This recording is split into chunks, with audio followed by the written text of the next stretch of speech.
first time talking about city games in the project that we are currently running on public, and so enjoy.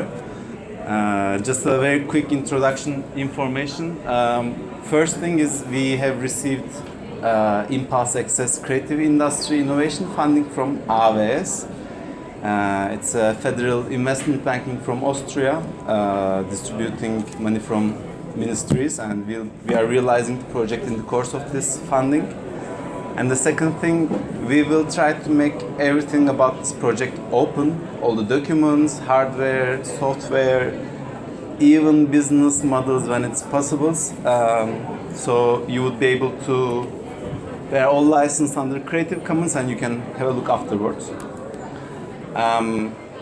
First thing, what is the vision? What is driving us?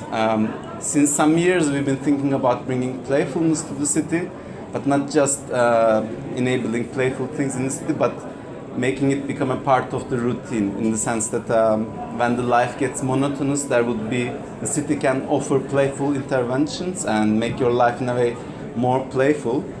And we believe that this kind of playing, or in general playing, is a very strong method for being creative, but also what we call the flow, in the sense that when you are very attracted by something, when you are completely focused in doing something, it is in a way called the flow state.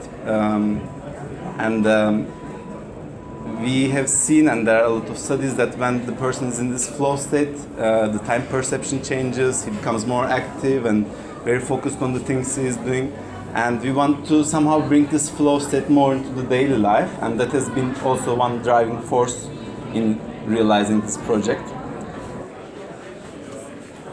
In a very brief way, City Games is kind of a platform for making cities in the game. One important detail about it is that it comes as a board game, like very similar to Monopoly or this kind of games, because we find that this kind of form, this kind of modality is something very familiar to most of the people, and we are very used to playing. We know how to buy it, how to open it, how to learn it, how to play it with friends. And somehow, when we wanted to make a complex system for the city that involves a lot of different layers of the city, of play modalities, also of technology, it was important to make this in a very simple concept, and this is why we go with the board game form. And one other important part of it is that it's using technology, but creative technologies. So it's using not just electronics, but also smart materials and public infrastructure and this kind of existing things in many levels, but in creative ways, to make the games more magical and exciting in a way. Let me show you a quick teaser that we prepared.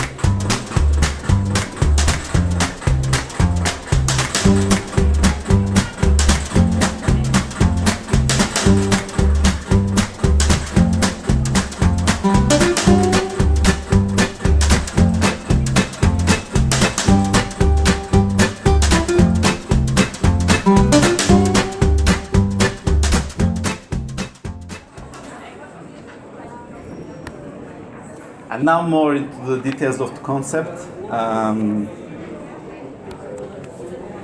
When we design and plan and construct this platform, this system, it is quite important to look at a wider scale of the things.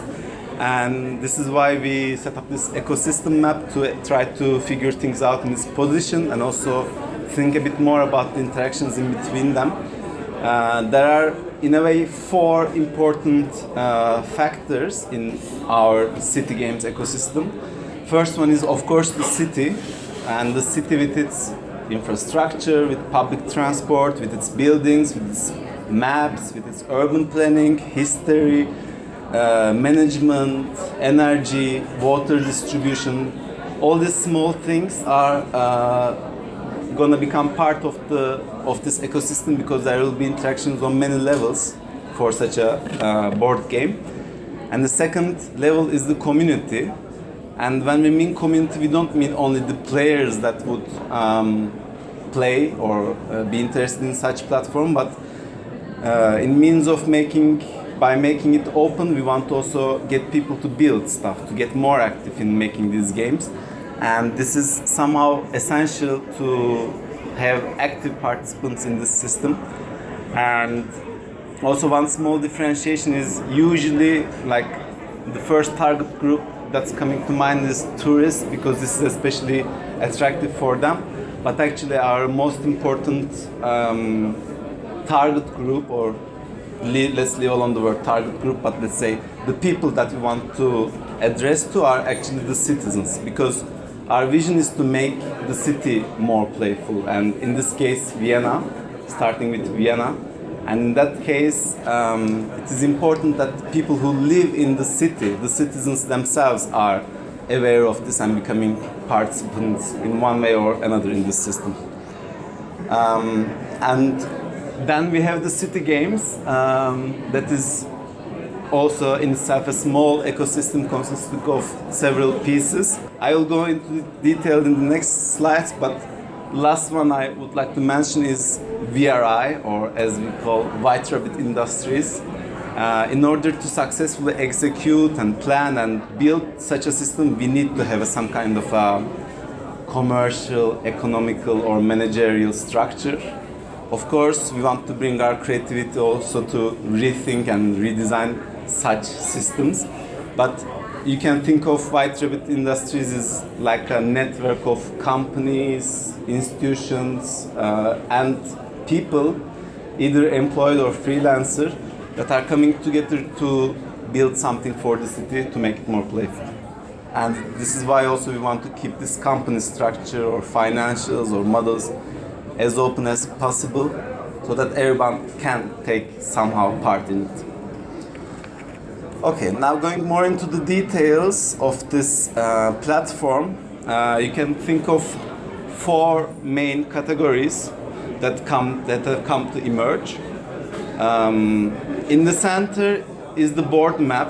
Is like if you imagine Monopoly coming with its board, for us this would be the board map, and in a way it would be the map on some kind of cardboard or this paper thing, but it would also encompass electronics inside. And this would be the main tool to play or navigate, and your main game device, let's say. And along with it, 2 other things. One is the inventory, in the sense that all these small things that accompany the gameplay. Like in Monopoly, there would be these pieces or the money or the cards. And for us, again, this can be little pieces, but also 3D printed objects, laser cut things, maybe blacklight torches, all these kind of different objects that can be used in the game. For playbook, we didn't, first it was more like an inventory object, but now it's becoming more important. Somehow playbook is the document that encompasses all the knowledge of this project and of city games. So for example, this presentation is actually the playbook itself, because what we want to do is prepare this document, publish it as a book, present it in this kind of talks, or make it open, and it would contain all the information related with this game. But for example, also when you buy the game itself, it would be the manual inside it that would not only tell you how to play or what the rules are, but also tell you how to hack it, how to open it, and how to modify your game or build your own games from scratch, actually.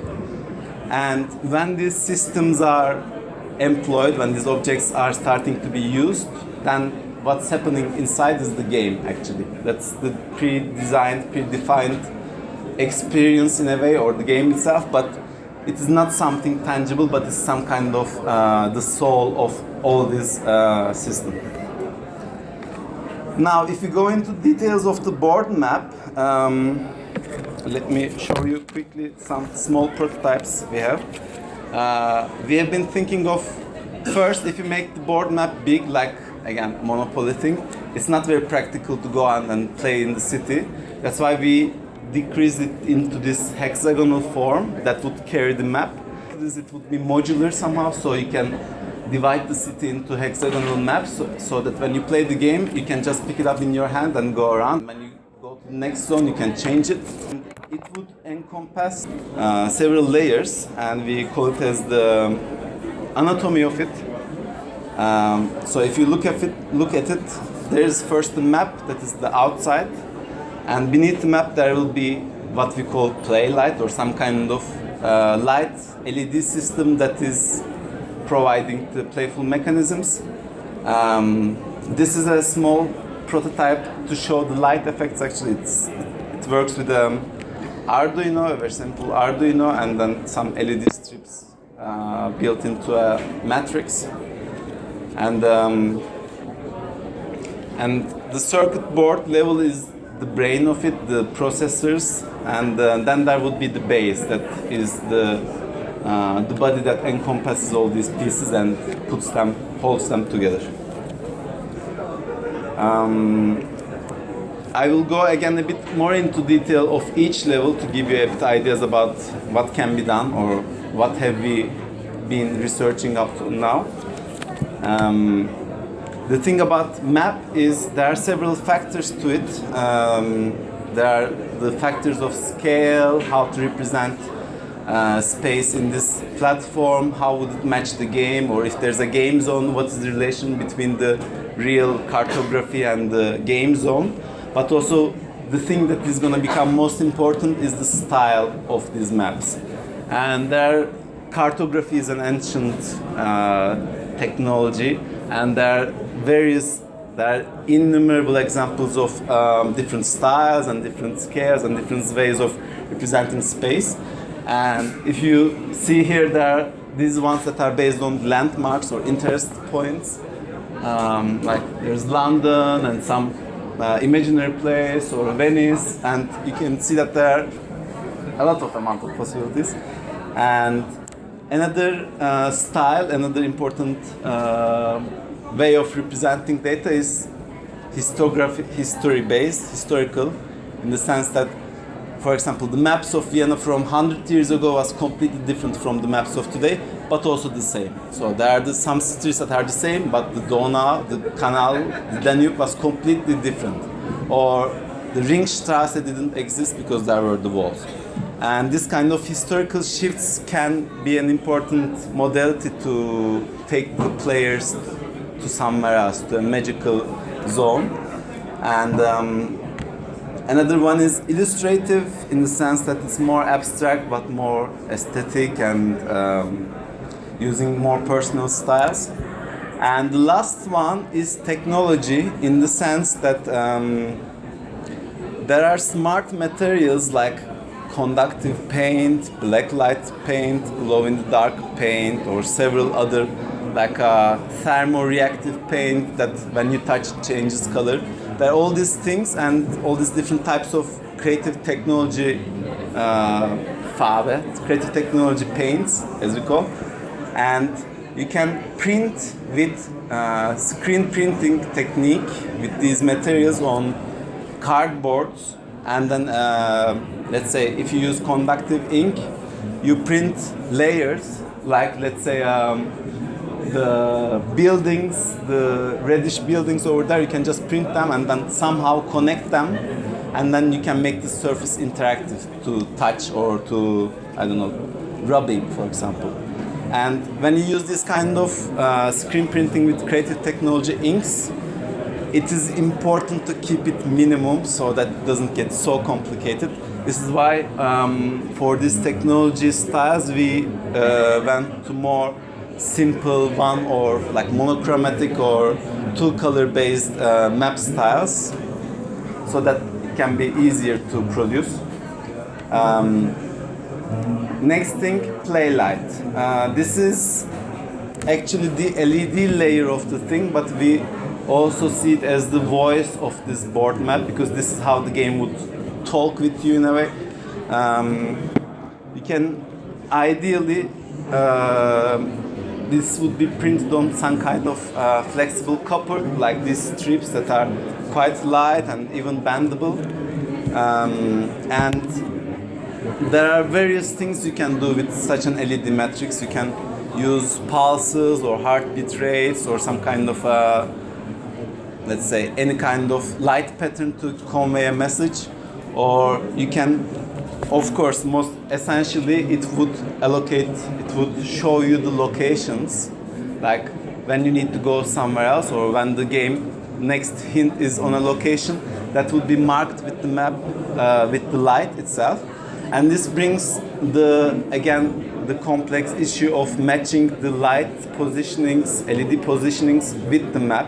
So if you, let's say, decide on one game location that is where the next hint is hidden, would you place, if you want to place it directly under it, the LED, then you have to prepare a custom PCB for this light matrix. And this is why I put this image, because then you can also think of modalities like you take the city map, let's say OpenStreetMaps, apply a script to it that divides the buildings and roads and positions LEDs, and then this is translated into some kind of PCB schematic. And this would be one other modality, and it can also be reused in the sense that, let's say I make a game, I would use this, but when a friend of mine also or someone else wants to make a game, he can just select, okay, Rögegasse 6, and then the light would light up, and we can use address systems in this way. And of course there is the point persistence of vision effects, and this photo is actually from Magic Shifter that is exhibited in the first floor under MetaLab. It's from Vienna, so I would also advise to you to have a look at this. But basically, it's a column of strip, LED strip, and when you shake it, you start to see images using persistence of vision. And of course, using these RGB SMD LEDs are very practical for this. The circuit board or the brain part of it, there are various options as well we've been looking into. I have them all here as well. So there are so many different types of Arduinos with radio, with Bluetooth, with small scale or directly like chip. There are these versions from Adafruit that already comes with battery connections and Wi-Fi and Bluetooth, and also there's Raspberry Pi Zero that is like another level because it has much more functionality, but somehow using an operating system based board can become more complex to develop the game, also to maintain, and you need to plug all the Wi-Fi and everything. Like there aren't a wide range of options for Raspberry Pi or similar things in small scale. And the last thing is the base and body. Of course, you can 3D print, make it out of plastic, but somehow paper or wood seems like the right material to go. First, because it's the material for board games, paper. Second, it's much more natural, much more playful, much more lighter, and you can laser cut also layers of it out of wood, or you can prepare with paper, but you can also recycle, you can upcycle. We throw a lot of paper, but maybe we can also use the methods to reuse them, and this would also make the body of the thing. These are from recycled cardboards, for example, prototypes. And the last important part of the concept are the games itself. In the course of this funded project, we will produce three playable prototypes, and I will go into them. First game concept is Im Untergrund. By the way, some people in our team are already here. Philip is, for example, directing Im Untergrund. Basically, it's a narrative kind of crime thriller game where it takes place in post-Second World War in Vienna, where it's divided and is inspired by the Third Man, and there are a lot of black market trafficking, and you are a police investigator trying to solve a mystery, and your main tool is this special agent tool that lets you hear things or the conversations that are happening either in the sewage systems or behind closed doors or inside the buildings and all. but it's actually radio. So you use basic this kind of radio transmitter that is for 5 euros actually, and you can implement this in, let's say you go and talk with some kind of cafe, and Cafe Afro for example, and then put one of these game devices, and then it would broadcast the part of the game in means of conversation, and the players would have the radio receiver. This is an open project from our sector in Future Lab, Linzenschnitte, and it's basically a radio receiver. But the thing is also you can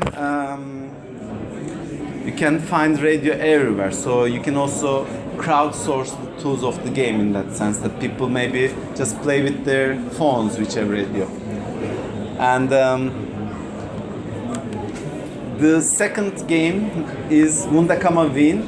It's based on the fact that it's based on the concept of Wunderkammer, where curiosities have been collected by most of the time aristocracy, and then they were exhibited to friends of these people in special rooms, and this also set up the understanding of museums in a way. And Vienna also has lots of curiosities, lots of interesting things hidden on the floors, on the buildings, on some small corners that are not visible, and we want to provide some kind of playful way of discovering these. And the main, in a way, again, the lights would show you where you need to go, but once you're on location, you would get a persistence of vision riddle, in the sense that you shake it, and then you see some kind of icon, some maybe text, and this would be your riddles to find really the objects. And when you are really close to it, then you would get some kind of feedback that would be maybe a number that you can go to the playbook or look at some cards to find the historical information or the story about this thing. And one other important part of it is that it uses the public transport, in the sense that the map also helps you go around the city. And this is again the using the city or the infrastructure of city to facilitate the game in a better format.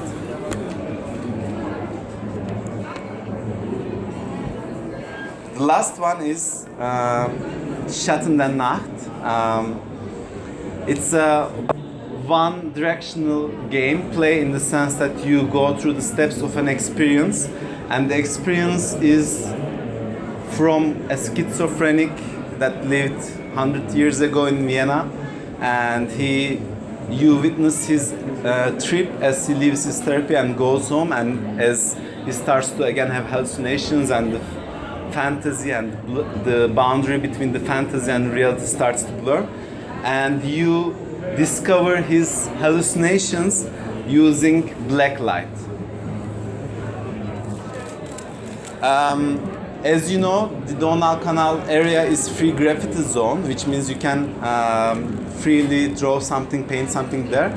So we have all these black light inks, paints of different colors, of different modalities, and the idea is that we would make several paintings of telling his hallucinations, and then you would, using your map, go and try to discover one by one what's happening. And just to show you, this is like a paper, but it's actually with a lot of weird things. And black light is invisible. Most of the black lightings are completely invisible, and this also creates a magical experience in that sense. And fortunately, these free graffiti zones enable people to also, let's say, if we also distribute stamps, small stamps with black light ink, we also give the people to leave traces as well. So it becomes also a participatory thing. So when they discover something, maybe they would make small trails with these stamps, or leave some messages, or maybe give false messages, but in a way that we want to also give this to the people.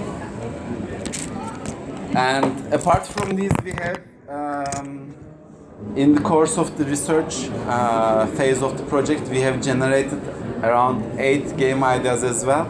I will not go into them, you can have a look at them later. But one thing is misguides or not guiding you but misguiding you to a different experience in the city. The other one is on the move in the sense that it's a game designed to be played in the urban transportation network like trams or U-Bahn. And the third one is Sirens and Lotus Flowers, that somehow a map to the underground nightlife of Vienna, because Vienna is also famous for it. The fourth one is Primitive Technology. This is somehow similar to Minecraft in the sense that what are the resources in a city, like what can you collect, what can you build up, or where you find it, and what can you do with them. Like you can think of these resources as, I don't know, water, maybe wood or sand, or you can also think of Wi-Fi, electricity, like this kind of using this modality that you have to maybe collect them is one other modality. And there are four more. I will not go into it, but you can talk later if you want.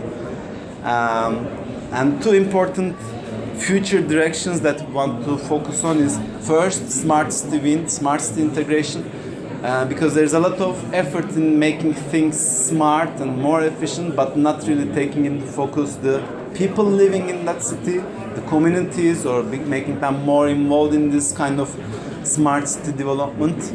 And in general,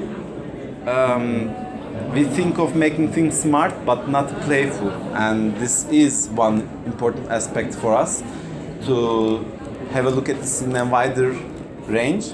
The second one is educational. Somehow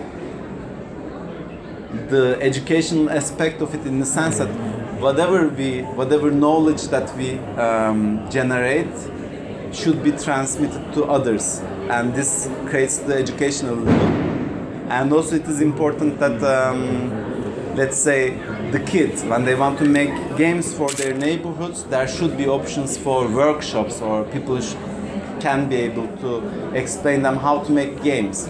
Because the children of the new generations, for example, they are crazy with Minecraft. They can do incredible things, and this kind of technology from the courses I gave to children, they are extremely attractive and new, and there should be ways of innovate for the children to reach what's happening in this field.